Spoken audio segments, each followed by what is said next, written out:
This is the Professor, CBMZ PhD, and today's Friday, July 25th, 2025.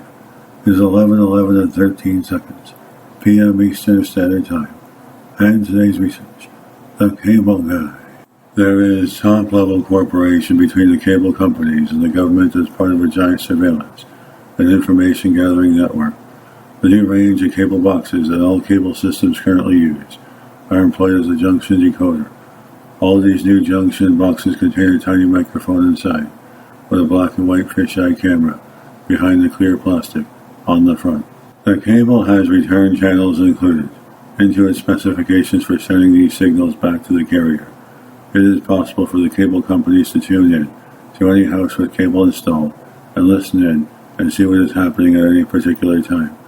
It has already been used on a limited basis in the U.S. for detection of drug dealings and talk of tax evasion without the user's knowledge, and also a way for the government to monitor and track its society's real movements and thoughts.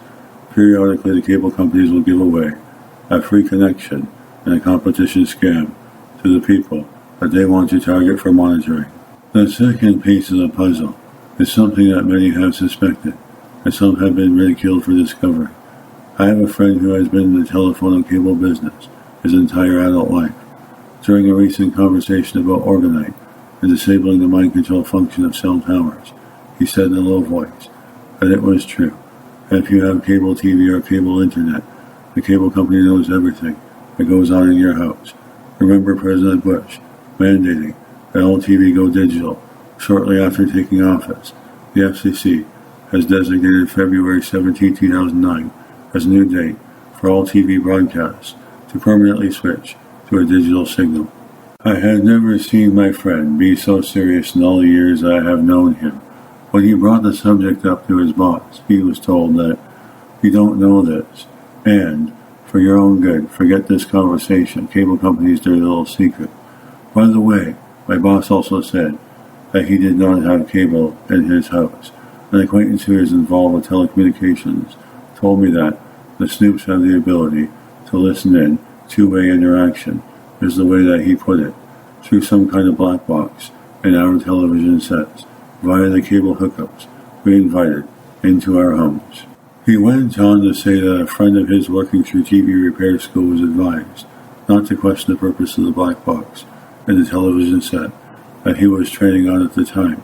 Furthermore, he said that several former college roommates who specialize in telecommunications of various kinds will not allow the cable into their homes for just that reason.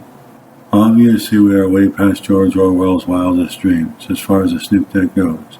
So my question is not so much, can they, but how often do they? Is the black box already in my TV? Do you suppose? Is it in your TV? Is your local cable network set up to carry reverse signals? If so, who is controlling the plug at the other end?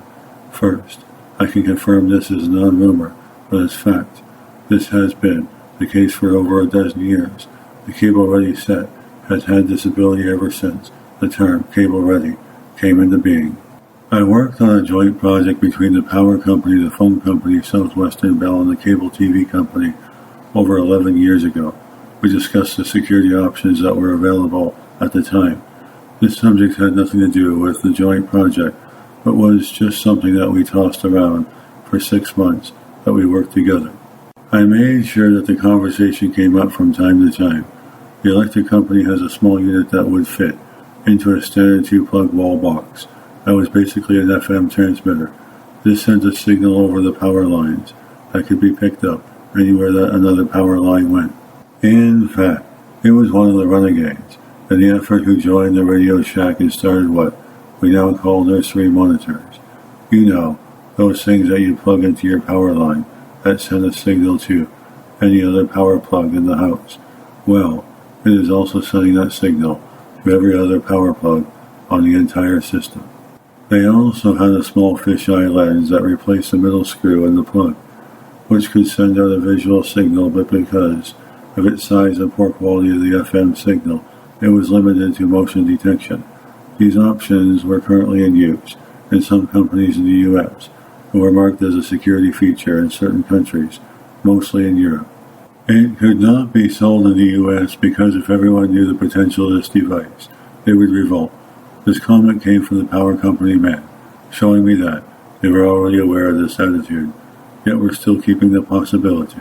They, the power company's main holding company, were at the time working on a small computer-like interface that went into your electric meter that would allow them to monitor power usage and change power consumption from a central location. This was needed in order to allow certain places to be unaffected by brownouts, we were told. The power companies can reduce the amount of electricity that private homes use in order to keep higher priority places at full power. Now, for the cable company, this was frightening to us, even at the time. The cable company person would not speak to us openly about anything that he was going to disclose to us, but eventually he showed us how some of it worked. We didn't see all of what he told us about, but it was enough to believe what he was saying. All cable-ready TVs have at least two components that are not needed for the television to function properly. The first one is an electronic eye, which you are told is to help adjust the brightness. The second one is the cable-ready unit, also known by its more familiar name as the black box. What you need to understand is that it isn't necessary to have your television ready to accept the cable signal. My circa 1979 non-cable ready unit has no problem with cable reception when we had it. All you need is a connector that the cable wire plugs into, and you screw on to the back of the television unit. The electronic eye is a two-way unit that is sending back a fairly high-quality picture of what is going on in the room where your TV is located. The person telling us about this had actually seen some images from it and described the level of clarity. Remember, this was around 1983, so it is most likely much better now. That was frightening. His rather crude comment had something to do with being able to count the pimples on your butt while you were doing the nasty on your couch. The speaker is also two-way. This is one thing that we saw, or should I more accurately describe heard. Both are active, even if the television is turned off. Some of them can even remain powered on, with the set unplugged from the signal power coming in from the coax cable itself. The only way to protect yourself is to remove all cable television from your house. Physically remove the connection to your house from the outside, and then remove the cable and other outside connections to your television.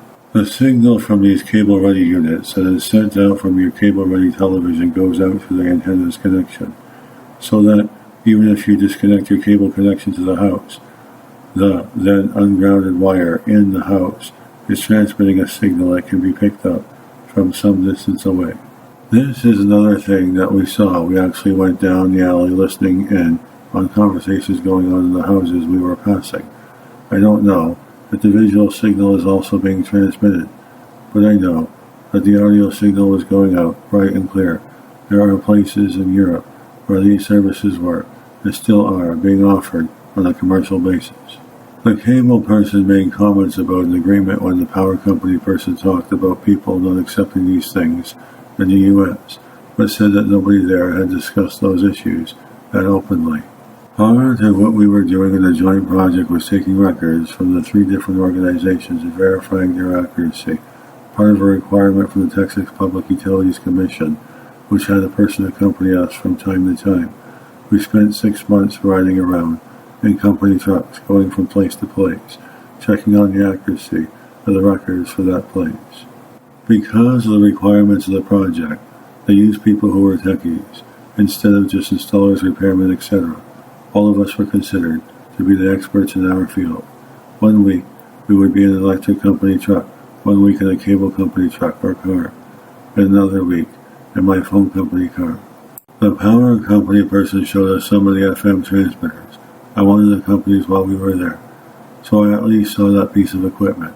Now, the power company was not in the business of supplying security for this company. They just had the listening devices installed and interfaces with someone else's unit on site. The transmitters, he said, were turned down enough so that the signal didn't just go out over the entire electrical net. The cable company guy took us into one of the local cable company central sites and programmed in some of the additional options, something that, at the time, he said, not even the Public Utilities Commission knew about. Remember, they were still not even talking about this much within their own ranks, for both the central unit and the cable-ready television that was in the break room there. Almost at once, we started to hear noises coming from the built-in speaker on the control unit that he was working on. And since nobody was in the break room at the time, he went in and started talking to us in a whisper. We couldn't hear everything he said. Boo. We heard enough to know that it was really working. He made sure that he disabled everything and removed all of the options from the menus, etc., that he had added. Getting back to listening in on the conversations in the houses, we were in the cable company truck while he was talking about this option. He pointed out to some of the various units and repeaters, something that takes a signal and boosts it, so that it can travel further.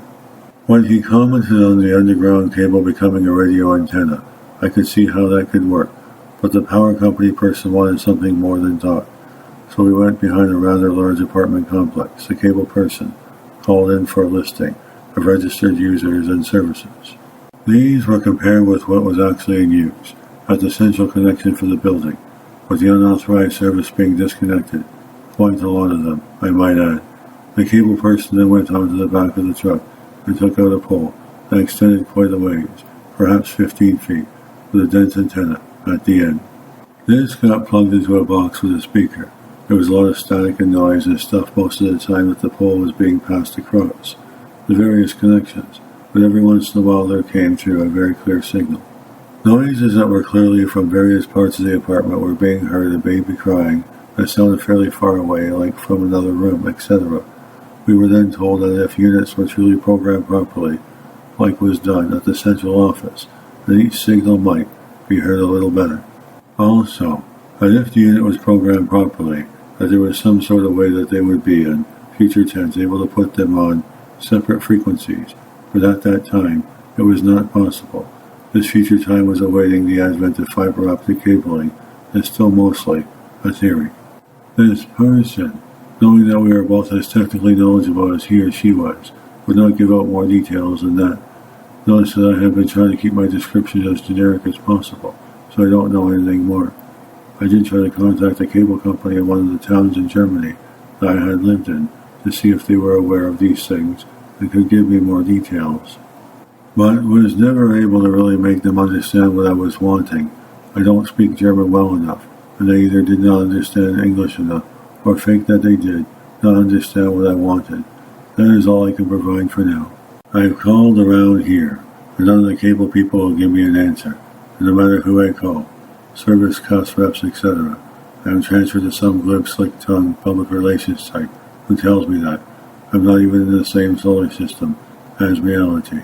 Not even when I tried to fake it by saying I was living here on a temp visa and wanted the same security features that I had in Ramstein. I can confirm a similar practice within satellite communications products. I have not been involved with this for several years, but I used to work for a company which no longer exists that pioneered the development of commercial use of mobile handheld two-way SATCOM transceivers. At the time, the handheld models were in prototype form only, and at least during the company's official existence, were never completed. The system prior to handheld devices were somewhat larger devices which were typically used on big rig trucks for tracking, as well as two-way communications between the driver and company headquarters. I worked for about 3 years within the heart of the entire system, as it was all a big prototype. It was quite open internally. I was involved in the link level of the experimental protocol, and discovered that the manufacturer of one of the transceivers we used had built-in master codes that could be used to activate or deactivate any function of the transceiver from the manufacturer headquarters. Since, of course, not only the customer but also the manufacturers themselves had full access within our system for diagnostic and testing purposes. The bottom line is the transceiver manufacturer had absolute control of all these devices at any time that they wanted to use it. Of course, so did I, but I digress. Some of these devices were being used as unmanned communication devices monitoring and controlling offshore oil rigs, refrigeration units on trucks, etc. In one experiment that I was part of, we even used these devices to download and execute new software for various computing devices that were connected at the other end, meaning computers that controlled whatever in an unmanned remote location wherever, could be reprogrammed and executed via the SATCOM transceiver. This was 1991. I'm sure if they wanted to fully develop all these capabilities, it would certainly most likely have been accomplished by now. The transceiver manufacturer in this case was a Japanese company. The stated intended use of this technology was to vastly improve air traffic control. Too much control if you ask me. When I presented the complete proof of this capability within the protocol and demonstrated it, I was simply told, who cares? Just another example of what goes on behind and within the scenes. I have been intentionally vague about certain details for privacy, as well as safety concerns. This video was created for educational purposes only. Codename Will, Professor Christopher Brunet, Leader of Research, Scientist, Ufologist, Psychic, Computer Programmer, Computer Technician, Philanthropist, Writer, Mathematician, Artist, Photographer, Film Producer, Chef, Animal, and Nature Lover. Passion, World Peace. Hope you enjoyed listening. Until next time, have an excellent day. This is the Professor, CB